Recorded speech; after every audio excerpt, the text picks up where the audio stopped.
बिस्मिल्लाहिर्रहमानिर्रहीम अस्सलामु अलैकुम डियर स्टूडेंट्स, मैं हूं मोहम्मद जावेद। मैं अपने डिजिटल प्लेटफॉर्म पे आप सब भाइयों को खुश आमदीद कहता हूं। Dear students, most important development हो चुकी है। ये आप अपनी स्क्रीन पर 1 पॉइंट से लेकर 13 पॉइंट तक जो डॉक्यूमेंट्स देख रहे हैं, 13 पॉइंट तक जो डॉक्यूमेंट्स देख रहे हैं, ये इंतहाई मोस्ट इंपॉर्टेंट है। रात को गवर्नमेंट ने ऑफिशियल वेबसाइट पर इस डॉक्यूमेंट को अपलोड किया और इस जो मीटिंग हुई है, जोन मीटिंग हुई है, ये सब जो ऑफिशियल बैठे थे गवर्नमेंट ऑफ पंजाब के, उनके मिनट्स जो है वो जारी कर दिए गए हैं। इसकी डेट भी इंटरव्यू की एक्सटेंड कर दी गई है और प्रेफर्स 1, 2, 3, 4 वालों के भी इंटरव्यू अब होंगे। वो भी जो रिजेक्ट हुए हैं वो भी अब सेलेक्ट हो जाएंगे। मैं आपको मोस्ट इंपॉर्टेंट न्यूज़ बता रहा हूँ, जो स्टूडेंट्स रिजेक्ट हुए थे वो भी अब सेलेक्टेड हो जाएंगे। इसके साथ साथ एमफिल पीएचडी का कोटा भी खत्म कर दिया गया। मैं तमाम तफसीलात आपको इस वीडियो में बताता हूँ।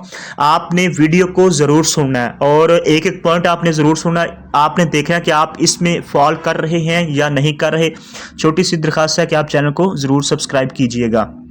सबसे पहले हम बात करते हैं पॉइंट नंबर 1 की। पॉइंट नंबर 1 ये कह रहा है कि select a suitable candidate having prescribed subject against technical post. यानी कि पहला पॉइंट सिंपल लफ्जों में ये कह रहा है कि जिस स्कूल में जो पोस्ट है, सबसे पहले स्टूडेंट्स को उस पोस्ट के लिए अगर रखना है तो सबसे पहली प्रेफरेंस ये है कि उस स्टूडेंट की जो डिग्री है उस पोस्ट के यानी कि बराबर होगी, यानी कि इक्वल होगी। या आप कह सकते हैं कि फॉर एग्जांपल स्कूल में उर्दू की पोस्ट है तो उसके लिए स्टूडेंट्स के पास उर्दू की डिग्री होना ज़रूरी है और वो स्टूडेंट सबसे ज़्यादा सूटेबल रहेंगे।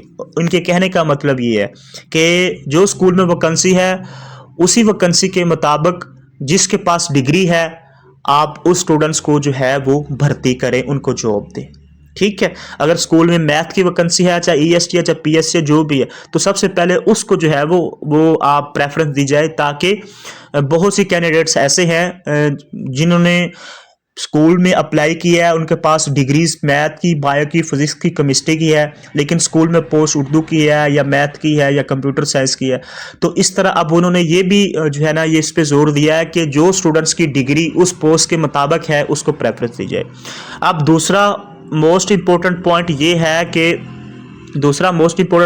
कि the date of interview has been extended 5। यानी कि जो इंटरव्यू की डेट है वो पहले 3 थी, 4 थी, अब जो है ये 5 तक बढ़ा दी गई है। अब इंटरव्यू जो है वो 5 तारीख तक लिए जाएंगे।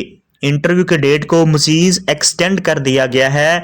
वो तमाम स्टूडेंट्स जिनके इंटरव्यू नहीं हुए थे उनके इंटरव्यू भी होंगे। अब किन किन के इंटरव्यू होंगे वो भी मैं आपको बताता हूं। पॉइंट नंबर 3 की तरफ आते हैं। पॉइंट नंबर 3 है, if a candidate of preference 1 is not holding prescribed subject he or she may be rejected on portal. Only irrelevant subject may be appointed in the remarks, so he or she may appear for his her other preference as well. इसके कहने का मतलब ये है कि जो students preference 1 में fall कर रहा है, ठीक है, और उसका सब्जेक्ट उस पोस्ट के मुताबिक नहीं था और वो रिजेक्ट हो गया अब वो दोबारा जो है अपीयर हो सकता है अगर उसकी कोई अदर प्रेफरेंस है। मैं आपको दोबारा समझाता हूँ।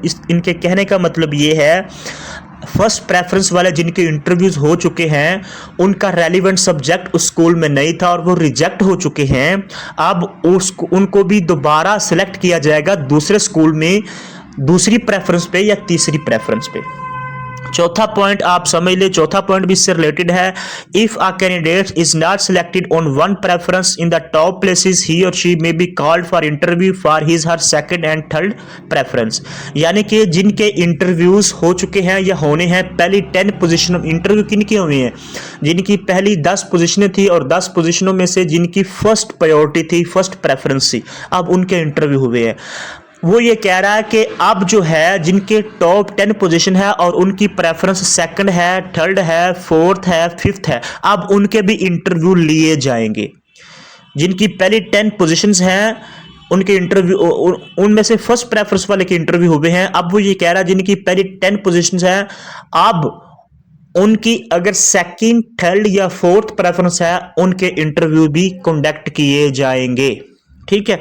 अब इसके बाद नेक्स्ट पॉइंट जो है वो आप समझ ले, पांचवा पॉइंट ये है कि एमफिल और पीएचडी के नंबरों को खत्म कर दिया गया है। अब एक्स्ट्रा नंबर एमफिल के और पीएचडी के नहीं मिलेंगे, पहले थे, अब उन्होंने ये खत्म कर दिए हैं।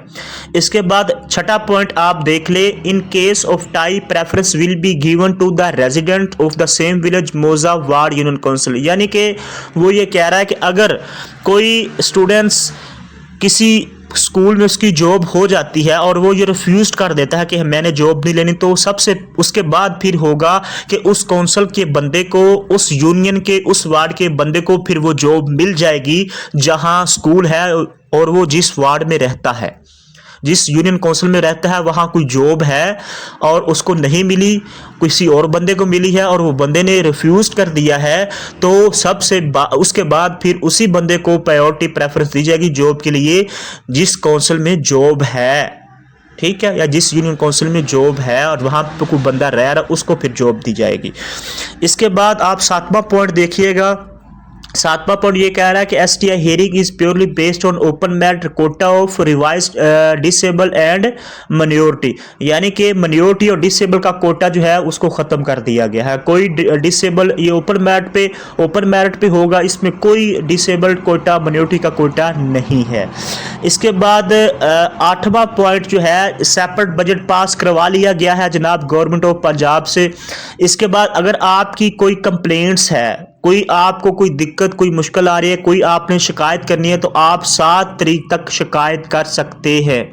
आप जो है वो 7 तारीख तक जो है अपनी शिकायत दर्ज कर सकते हैं और 8 तारीख को आप अपनी शिकायत का अजाला, आपकी शिकायत का अजाला कर दिया जाएगा आपको बुला के। 7 तारीख तक आपकी शिकायत कोई भी, अगर आपकी डिग्रीज के नंबर नहीं लगे, आपके इंटरव्यू के नंबर नहीं लगे, आपके बीएड के नंबर नहीं लगे, प्रोफेशनल डिग्री के नंबर नहीं लगे, तो आप शिकायत सबमिट करवाएं, एप्लीकेशन सबमिट करवाएं और 8 तारीख को आपको बुला के उसका अजाला कर दिया जाएगा और आपका पोर्टल भी अपडेट कर दिया जाएगा।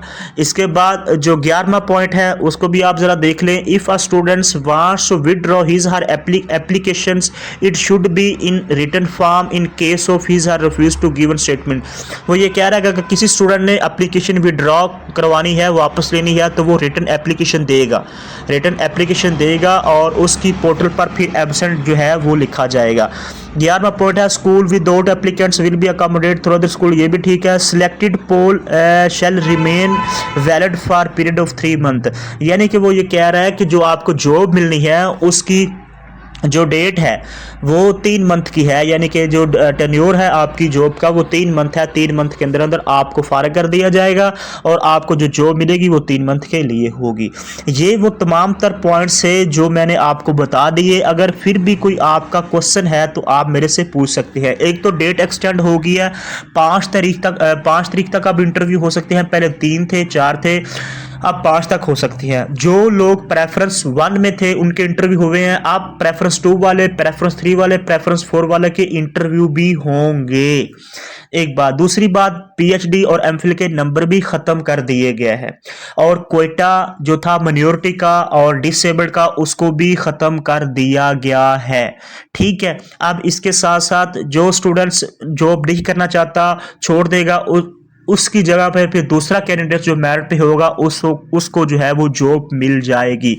ये वो तमाम इंपॉर्टेंट पॉइंट थे वो मैंने आपको बता दिए। अगर फिर भी कोई आपका क्वेश्चन है, आपको कोई क्वेश्चन की समझ नहीं आई, किसी पॉइंट की समझ नहीं आई, तो आप मेरे से कमेंट में ज़रूर पूछें। मैं हर बंदे का सिंगल कमेंट पढ़ता हूँ और उनको रिप्लाई भी देता हूँ। चैनल को ज़रूर सब्सक्राइब कीजिएगा, आपसे छोटी सी रिक्वेस्ट है, और वीडियो को भी ज़रूर लाइक कीजिएगा।